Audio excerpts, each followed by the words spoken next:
The house that I grew up in the suburbs of Chicago, is most definitely haunted.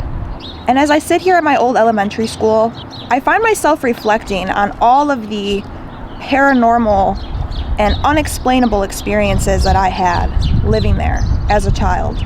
Earlier, I took a walk past the house, and it felt so strange to be back there, seeing it with my adult eyes. Whoever lives there has not taken care of it. We moved in there when I was in kindergarten, so around 1999, and we moved out in 2003. Living there from 6 to 10 years old and having strange experiences that I can still remember clear as day further affirms to me that it wasn't my mind playing tricks on me. I lived there with my parents and my little brother. All of them can say that they felt some sort of energy, some sort of presence. When my parents bought the house, they received a full history and backstory of it.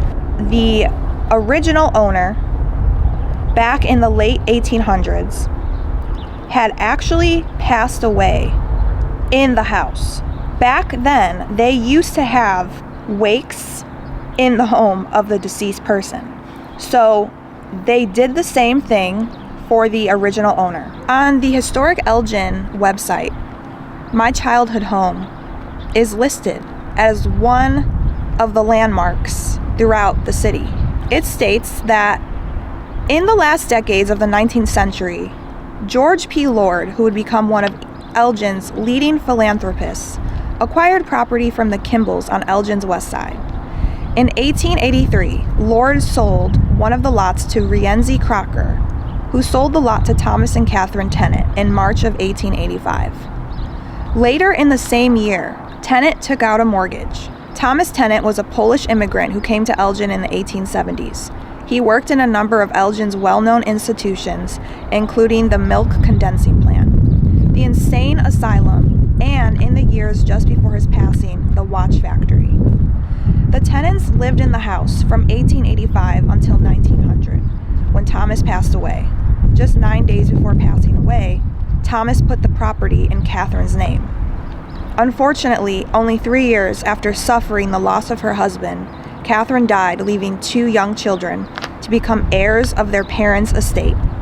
The property stayed in the Tennant family until 1975. When we moved into the house, there was a plaque that was already on the front door that the Elgin Historic Society had essentially gifted to the homeowners. And on the plaque, it reads off 1885, T. Tennant. I want to jump forward to the year that we moved out of this house. Thomas Tennant had worked for a milk factory at one point. One day, my mom went to the house to pack up some last-minute items to move over to our new house. While she was packing up, she heard a car crash, so she ran outside. An old man was laying dead on the sidewalk in front of our house. A car had crashed into him. He was walking back from the grocery store, and in one of his grocery bags, he had milk. My mom remembers just seeing the milk spilled out all over the place, and this old man bent and contorted in ways that limbs should not be. She looks over and she sees the driver of the car. It's a woman and she's crying frantically. My mom runs up to her and she asks her to go sit down on the front steps of my house. They call 911. When my mom told me about the milk, it didn't register in my head how coincidental and eerie it was until I read the historic significance on the Elgin Historic website. Think about the connection of this man dying on the sidewalk, the milk just being sprayed out everywhere, and the original owner, Tom Tennant, who died in the house, worked for a milk factory. My room was one of the biggest rooms. It had 2 windows that faced the busy street, and it was right next to the main staircase and the bathroom. I used to be terrified of being in my room at night. My mom would send me up to bed around 8 p.m. on school nights, I just remember begging her, please, Mom, can I just stay downstairs? I don't want to go upstairs. It's too scary. I don't like being up there alone. And she would tell me, nope, you got to go to bed. I remember one night walking up that staircase, putting my pajamas on, getting into bed, and leaving the TV on because I needed something that could keep me company. I had a desk in my room. Around the desk, I sometimes would put Christmas lights or just lights around.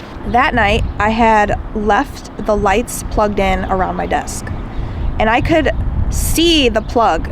I kid you not. I saw the plug remove itself halfway from the outlet and my lights turn off. I remember just being in a state of shock. I was frozen. I didn't know what to do. I could not believe what my eyes had just witnessed. I sprinted out of my bed, ran downstairs, crying, Mom, the lights on my desk just turned off by itself and the plug is halfway removed. Sometimes at night, I would wake up around 2 or 3 in the morning and my room would be pitch black. I would always keep the 2 doors in my room closed. One would lead out to the staircase and the other would lead to my brother's room, but I wanted them closed because I was so terrified of waking up and seeing my doors open and some shadow figure or a ghost or something staring at me. I remember many times waking up around 2 or 3 in the morning and hearing someone walking up the staircase or in the hallway, like very light footsteps, but you could still hear it. And I would just put the covers over my head and close my eyes as hard as I could and just tell myself that it's a dream, ignore it, go back to bed. A lot of my cousins and even my brother would also report hearing footsteps on the staircase at night or in the hallway. A lot of them would say that they didn't like being in my room either because it was close to not only the staircase but the bathroom, which was really big. We learned as well that the bathroom was once a mini apartment for an old lady that had moved in. A lot of the time I would sleep in my parents' room, but I couldn't sleep on their bed. I had to sleep on the floor because my brother would always sleep in the bed with them. I think he himself was scared to sleep in his own room because it's an old house and there's so many noises and weird shadows and things that would happen that could freak out any kid. I would always bring in a sleeping bag and pillows. One night, I woke up around the typical 2 to 3 a.m. window. I heard people downstairs. It sounded like there was a party happening, people laughing and drinking. I heard old-fashioned music that sounded like it could come out of the late 1800s or early 1900s. I remember just sitting up and thinking, am I crazy? Am I really hearing this right now? The noise went on for about 20 minutes. I remember asking myself, is my dad downstairs having a party on a Wednesday night at 2 to 3 in the morning? There's no way. So I looked up at my parents' bed and lo and behold, my dad was sound asleep with my mom and my brother. I thought that I was going insane. I couldn't understand where the noise was coming from, but I was too afraid to go downstairs and check for myself because at night, the house became a whole different energy. It was 10 times more spooky. I can still hear that music to this day. It sounded like organs. I can still remember the sound of glasses clinking, as if people were cheering or having a toast. The laughing and the conversation, it was very muffled, but you could hear that there was some sort of gathering happening. I have no explanation for that. My brother and I both experienced what we called the detective man. The detective man is a shadow figure. You cannot see his face, but you can tell that he's wearing a brim hat and a pea coat. The first time I saw the detective man was in my room. I woke up again around 2 to 3 in the morning. I don't know why I woke up, but I did, and I turned to the wall where my desk is, and I saw the detective man leaning against the wall with his head down and his foot propped up on the wall.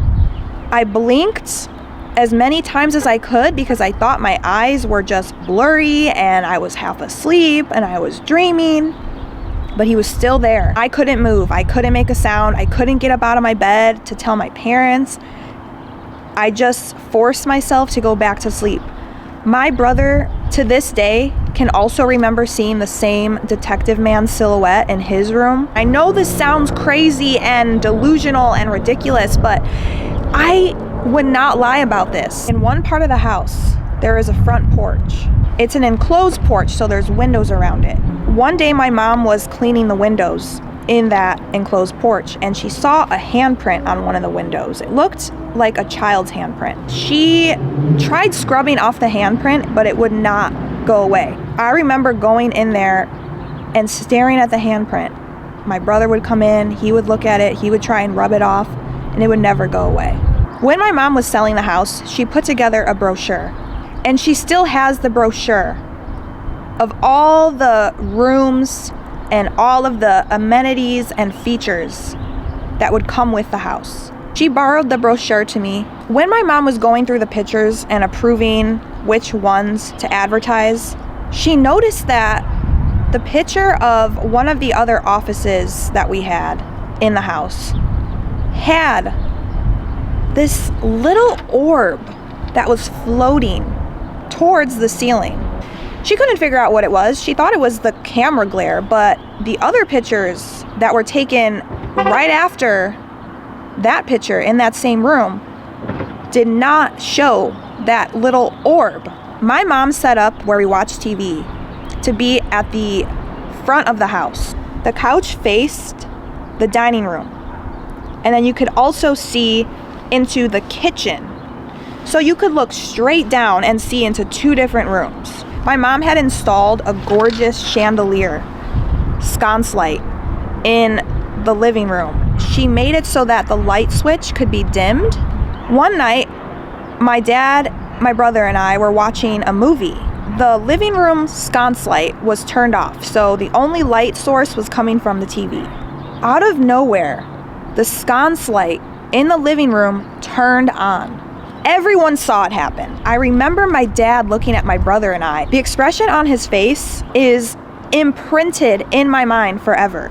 He looked genuinely freaked out. I looked at my dad and I looked at my brother, and my brother and I both go, "Oh my gosh, Dad, what just happened?" He went and he turned off the light in the living room and he said, "Calm down, it's okay." He goes, "That was very weird. I don't know what just happened." The front room was connected to the enclosed porch where we had our main office. And that is where the handprint on the window was. That was where my dad would also play his musical instruments. It was scary being in that enclosed porch at night because it faced out towards the backyard, which had a lot of trees. You always felt like something was watching you.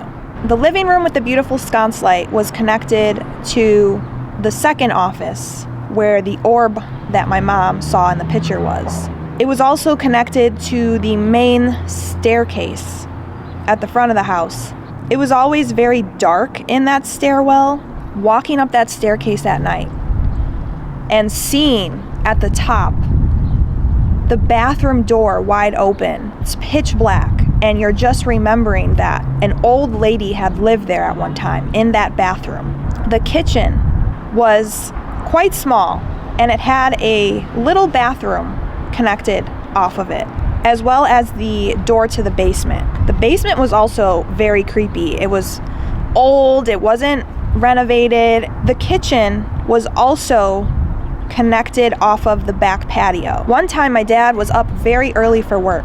He was in the kitchen making breakfast when he heard a knock on the back patio door. He looked out and he seen a woman with a stroller, but no child in the stroller. So he answered the door, and she was asking him if she could come inside and have some medicine. My dad said, "Get off my property right now."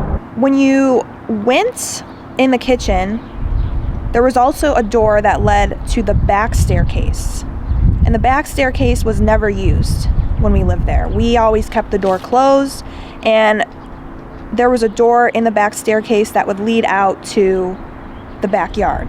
My mom tells me to this day that she feels that the back staircase was the one area of the house that she was always scared to be in. Going upstairs from the front staircase, you of course had the creepy bathroom and the long hallway. Then you would go into my room, and my room faced out towards the busy street. I mentioned earlier that there were 2 doors in my room. One led out to the staircase and one led to my brother's room. My parents remodeled the upstairs a little bit, so when they remodeled it, they ended up keeping his closet in the hallway because they built a wall. One of the toys that he loved was a bulldozer. The bulldozer could be turned on and it would make sound effects as if it were a real bulldozer. In the middle of the night, we all woke up because we heard the bulldozer truck turn on as if someone was playing with it. The only way you could turn on that bulldozer truck was by flipping on a switch. How could this truck that's sitting idle in a closet just turn on by itself? My mom's room faced out to the backyard, and again, it had the door that would lead to the back staircase and a closet door. I would see sometimes weird orbs by her closet door. I would see a silhouette standing at the foot of her bed. That room had some activity going on for sure. You know what? The whole house had activity. Everyone wanted to be at that house despite the history of it, despite the feeling that you got when you walked through the front door. Everyone wanted to come over on the weekends, swim in our pool. The garage opened out to an alleyway, and the alleyway was where my brother and I would play in the summer. We would ride our bikes up and down. If Tom Tennant's spirit was in fact in that house when I lived there, his spirit is probably still there. His spirit is not at rest, and it may never be.